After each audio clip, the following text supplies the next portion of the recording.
can you tell us and elaborate on how you read Egypt's stance regarding Netanyahu's recent remarks on the displacement of Palestinians?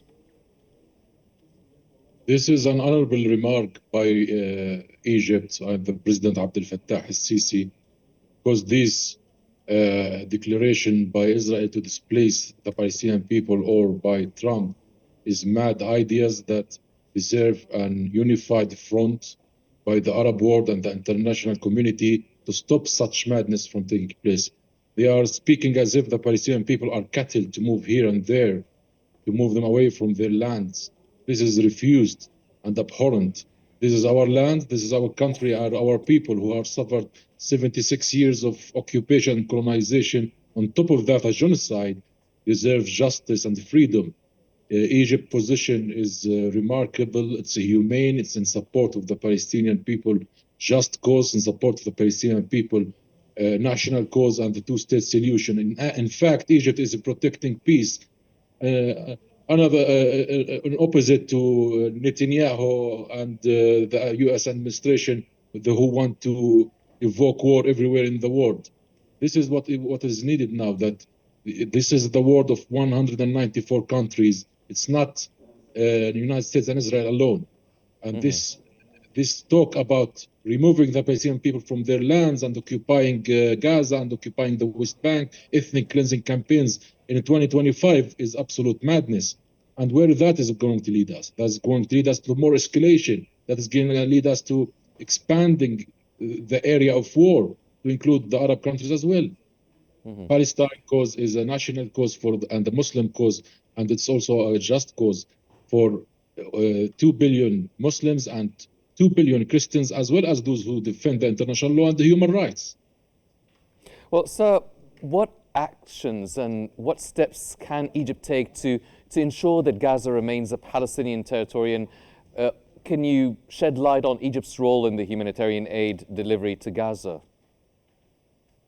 Of course, Egypt is playing a major role pressuring and asserting its political power and economical power to push Israel to accept the delivery of aid, and also to respect the international law through its international relations, through its significant role in the Middle East as well. Now we have heard the announcement of the Arab League meeting. That should also be the first step toward a unified Arab position. I hope that they would agree on a plan, a program to confront these mad plans, as well as to include the international community. The international community is as well not very satisfied or happy with such claims or such declarations, such plans by Israel and the United States. Well, so what are the potential implications of Netanyahu's provocative comments on the Palestinian statehood? Well, Netanyahu, coming from a far-right Zionist ideology that does not even recognize the existence of Palestinian people, he does not even recognize that they are human beings. He does not want to make a Palestinian state. He does not want to allow a Palestinian state to take place. From the very beginning of Netanyahu's career, it was to kill the two-state solution. It is Netanyahu followers and the far right that assassinated Rabin after signing Oslo. It is Netanyahu that crippled every effort to make a two-state solution take place. We have made a very clear position from the very beginning, and we have been honest with ourselves and with the international community, as well as the Arabs, when we have accepted 22% of our historical land as a major sacrifice to end the cycle of violence, to get to find peace and end all kind of violence. And we have accepted the Arab Peace Initiative, which states that all the Arab states is going to normalize their relations and build economical relations with Israel. In return, they would allow the Palestinian state to take place on 1967 borders with East Jerusalem as its capital. On the other hand, Israel has met this offer, this generous offer by the Palestinians, by the Arabs, by settlements, by genocide, by killing, by war, by a cycle of deception and delusion and all kind of unhonest and indecent politics. They evoked several wars in Gaza. They are expanding their colonialism, settler colonialism in the West Bank. They are, violating the human rights every day in every way possible, crossing every red line that the humanity has put for our decent principles. So it's clear who is against peace, and Yes, now well, it's Ms. role to pressure to bring the peace forward. Well, Mr. Fattouh, how does Egypt respond to plans to counter the recent US initiatives regarding Gaza's future in light of Egypt's foreign minister's visit to Washington, D.C.? Now the U.S. administration is under, a propaganda by the Zionist line. Unfortunately, he's surrounded by advisors who belong to the Zionist, religious Zionist line of thought. I hope Egypt could be able to enlighten President Trump about the facts on the grounds, about the history, about the consequences of such plans to eliminate or drive away the Palestinians from their lands, because that is going to only escalate the issue further, as we have said.